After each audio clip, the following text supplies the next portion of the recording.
राष्ट्रवादी काँग्रेस पक्षाच्या विधिमंडळ राष्ट्रवादी काँग्रेस पक्षाची बैठक पक्षाच्या कार्यालयात आज झाली। या बैठकीमध्ये कार्याध्यक्ष देशाचे राष्ट्रीय स्तरावर ज्यांची निवड झाली त्या सुप्रियाताई सुळे आणि प्रफुल्ल पटेल साहेब यांचा सत्कार करण्यात आला। महाराष्ट्रातल्या येणाऱ्या दुष्काळी परिस्थितीच्या बाबतीत पाऊस लांबलेला आहे, पेरण्या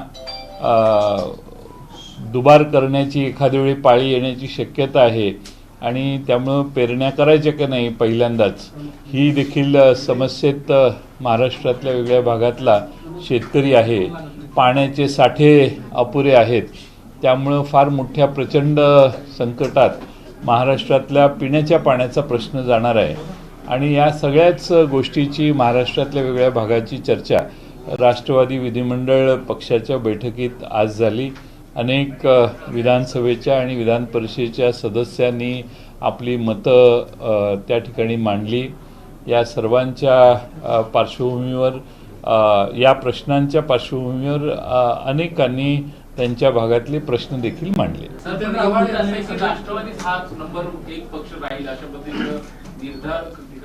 अलीकडे जे सर्वे छापून येत आहेत त्या सर्वेमध्ये काही तथ्य दिसत नाही, कारण आमच्या पक्षाने देखील खाजगी स्तरावर काही निवडक मतदारसंघाचे सर्वे केलेले आहेत आणि त्यामध्ये महाविकास आघाडी आणि राष्ट्रवादी काँग्रेस हे अतिशय बळकट आहे अनेक मतदारसंघात असं चित्र आहे। त्यामुळे काही असत्यावर आधारित सर्वेच्या बातम्या महाराष्ट्रात येत आहेत, याविषयी चर्चा निघाली।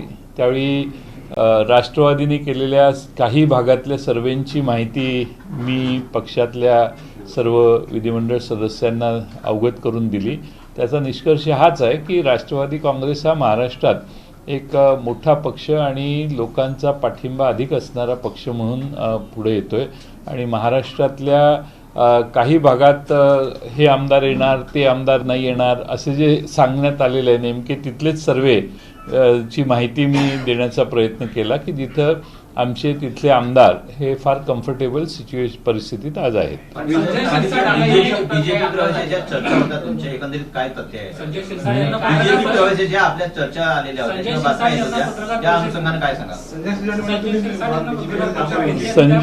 संजय शिरसाट पेक्षा माझी क्रेडिबिलिटी जरा जास्त असेल नाही का? आता त्यांनी विचारलेल्या मुद्द्यावर तुम्ही माझी रिॲक्शन विचारणं म्हणजे जरा पुढे जायचं झालं ते सांगतोय मी।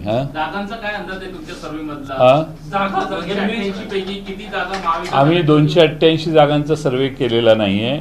आम्हाला जे लढवण्याची शक्यता आहे तिथल्याच काही भागांचा सर्वे केला आहे, तोही पूर्ण केलेला नाही।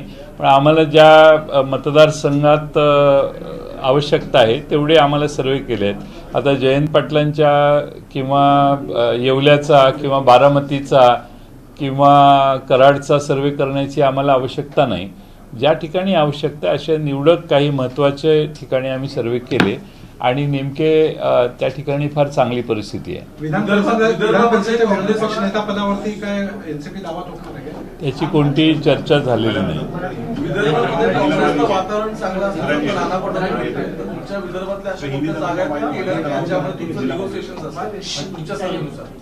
नाही, जागेची चर्चा ज्यावेळी पक्षाशी करू त्यावेळी करू, माध्यमातून ती चर्चा करण्याची आवश्यकता नाही। पाटिल साहब 1 साल हो गए यहाँ, जो माहौल था 1 साल पहले जिस तरह से महाराष्ट्र की राजनीति पलटी थी, गद्दारी दिवस आज सेलिब्रेट किया जा रहा है, एनसीपी इस पूरे माहौल को किस तरह से देखती है? आज के दिन ही उन्होंने उद्धव ठाकरे साहब को छोड़ के प्रयाण किया था और इसीलिए आज के दिन की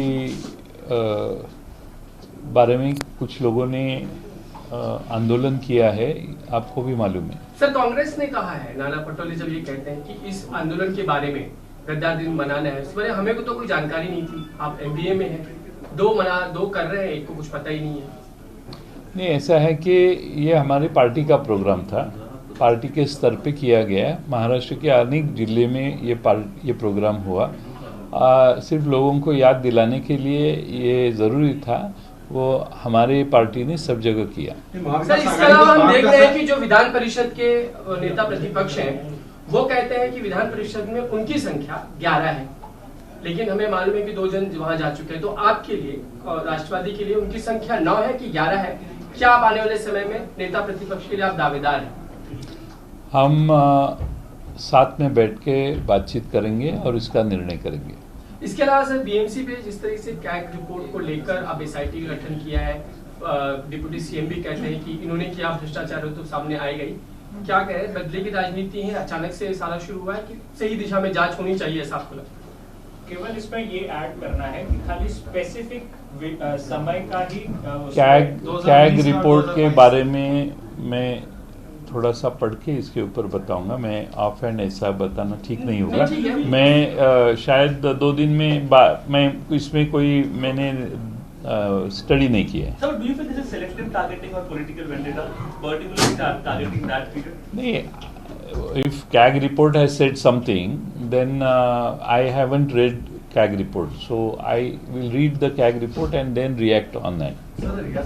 If it is very important to go to that extent, so let me read it. I haven't read it. Uddhav ठाकरेंच्या वतीने मोर्चा काढला जाणार आहे महापालिकेवर, राष्ट्रवादी त्यात सहभागी होईल का? कारण की मुळात हा सगळा पूर्ण म्हणजे आज स्वतः फडणवीसांनी सुद्धा प्रतिक्रिया देताना सांगितलं की कॅगच्या रिपोर्टमध्ये अनेक आधीचे सरकार आणि महापालिकेतले भ्रष्टाचार उघड होणार आहे, त्याच्यामध्ये अनेक नेते उघडे होतील. बघू आता काय, मला नक्की मी तेच म्हटलं आपल्याला की कॅगचा रिपोर्ट मी वाचलेला नाही, तो वाचल्यावर त्याच्यावर योग्य रिॲक्शन देऊ. शिवसेनेने मोर्चा काढायचं ठरवलं असेल तर त्यांच्यापैकी कुणी अद्याप आमच्याशी बोललेलं नाही. मुंबई स्तरावरचे जे आमचे पक्षाचे प्रमुख कार्याध्यक्ष आहेत त्यांच्याशी ते बोलले असतील तर मला माहित नाही. सर, एक सवाल ये कि आपने आज सर आपने बैठक ली है, विधानसभा का नाम यूज किया जा रहा है राइट्स करने के लिए महाराष्ट्र में, कैसे देखती है एनसीपी इसको? आज उद्धव ठाकरे जी ने ये बोला कि और अभी उद्धव ठाकरे जी ने जो बयान दिया है, जो कहा है, उसके ऊपर और रिएक्शन करने की आवश्यकता अभी नहीं है. विधानसभा क्षेत्र का आपने आज पूरा डिटेल में जायजा लिया है, कितने विधानसभा क्षेत्र का आप ले रहे हैं? क्या 288 या सिलेक्टिव है जो आप? नहीं, सिलेक्टिव जहां हमारी राष्ट्रवादी कांग्रेस पार्टी चुनाव लड़ते आ रही है पिछले 10-15 साल में, जहां हमारी ताकत बहुत अच्छी है, उस कॉन्स्टिट्यूंसी के बारे में जायजा लेने की काम किया है हमने. एक सवाल असं म्हणणं आहे की हे सरकार काही मंत्रिमंडळ विस्तार करणार नाही, आता मंत्रिमंडळ विस्तार थेट 2024 मध्ये पाहायला मिळेल. मला काय, आमचं काय आता कुणाच्या सरकारच्या एक्सपान्शन मध्ये आमचा काही रस नाहीये. त्यांनी करावा न करावा तो त्यांचा अंतर्गत प्रश्न आहे. मुख्यमंत्र्यांचा तो अधिकार आहे. एकनाथ शिंदे साहेबांना जे सोयीचं वाटेल ते त्यांनी योग्य वेळी करावं. एक साल हो गया है, अभी तक एक्सपांशन नहीं हुआ है. पण पोलीस बंदोबस्त लावण्यात आला होता, त्या पद्धतीने आंदोलन होऊ दिलं नाही. आणि जे मेहबूब शेख आहेत तुमचे, त्यांना ताब्यात घेऊन दिवसभर पोलीस युवक राष्ट्रवादी काँग्रेसने हा गद्दार दिनचा आंदोलनाचा कार्यक्रम केला, फादर बॉडीनी केला होता. पण मुंबईत आमच्या प्रदेश राष्ट्रवादी काँग्रेसच्या कार्यालयाच्या बाहेर मेहबूब शेख आणि काही युवकांनी ही आंदोलनाची तयारी केलेली होती. पण पोलिसांनी या ठिकाणी आंदोलन होऊ नये यासाठी महाराष्ट्र प्रदेश राष्ट्रवादी युवक काँग्रेसचे अध्यक्ष मेहबूब शेख आणि त्यांच्या काही सहकाऱ्यांना सकाळीच ताब्यात घेतलेलं. दिवसभर त्यांनी बसवून ठेवलं. महाराष्ट्रामध्ये आंदोलन करायलाही परवानगी आता नाही आहे आणि कुणीही सरकारच्या विरोधी बोलू नये अशी मानसिकता ठेवून पोलिसांचा वापर अशी आंदोलनं चिरडण्यासाठी आज महाराष्ट्रात सर्रास चालू आहे. सर, एक सवाल आपसे को लेकर के बार बार बातें की जा रही है, बार बार बीजेपी ये कहती है कि मैं इसके बारे में कह चुका हूं कि यूनिफॉर्म सिविल कोड के जो प्रावधान हैं वो पढ़ने के बाद एक हमारी पार्टी की तरफ से इंटरनल एक कमेटी गठित होगी 1-2 दिन में, और वो इस प्रावधान को स्टडी करेगी और उसमें हमारी रिएक्शन तैयार होगी उसके बारे में. उसके पहले हम रिएक्शन देना नहीं चाहते. आघाड़ी में सहयोगी हैं उद्धव ठाकरे, वो कह रहे हैं कि गौ हत्या जो है वो पूरे गौ मांस का सेवन भी इनफैक्ट बैन करना चाहिए.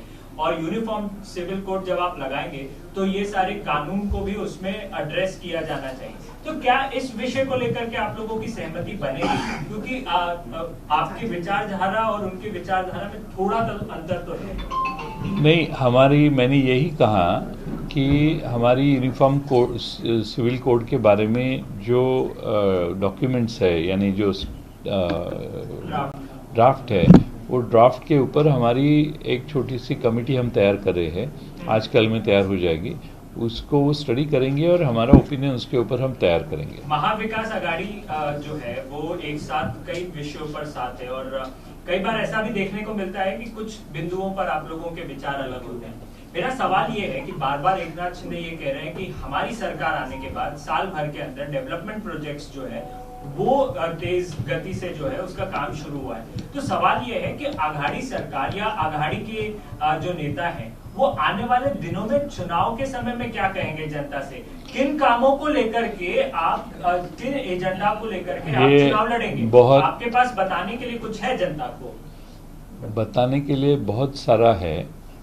जब हम चुनाव को सामने जाएंगे तब आपको ही अनुभव आएगा कि आज जिन प्रोजेक्ट के इनॉग्रेशन हो रहे हैं, काम चालू करने की घोषणा हो रही है, वो सारे प्रोजेक्ट आगे जाके ठप कर रहने वाले, रुकने वाले हैं। कोई प्रोजेक्ट पूरा नहीं होगा, क्योंकि 31 मार्च 2023 के बाद में महाराष्ट्र सरकार ने पिछले 6-8 महीने में जो प्रोजेक्ट्स हाथ में लिए हैं, जो काम टेंडर दिए हैं, उनमें से 1 लाख और ऊपर कुछ करोड़ रुपए का पेमेंट सरकार कर नहीं पाई।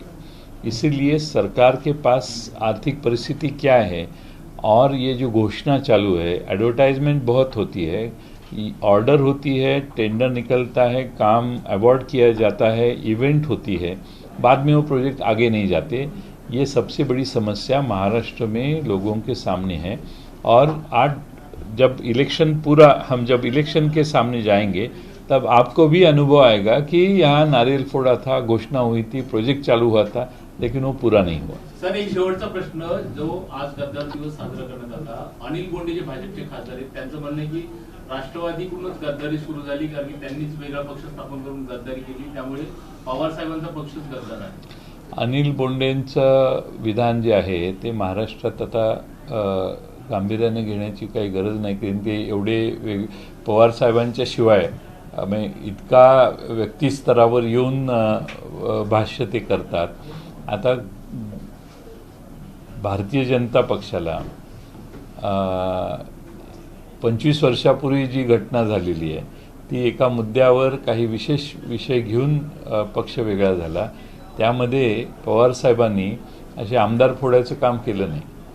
निवडून आलेल्या आमदारातले आमदार फुटणं आणि दुसरीकडे जाऊन बसणं आणि उद्धव ठाकरे किंवा शिवसेनेची गद्दारी करणं, याची तुलना दुसऱ्या कुठल्याही राष्ट्रवादीच्या स्थापनेसारखी व्यवस्थेशी किंवा स्थापनेच्या घटनेशी होऊ शकत नाही। एबीपी माझा, उघडा डोळे बघा नीट।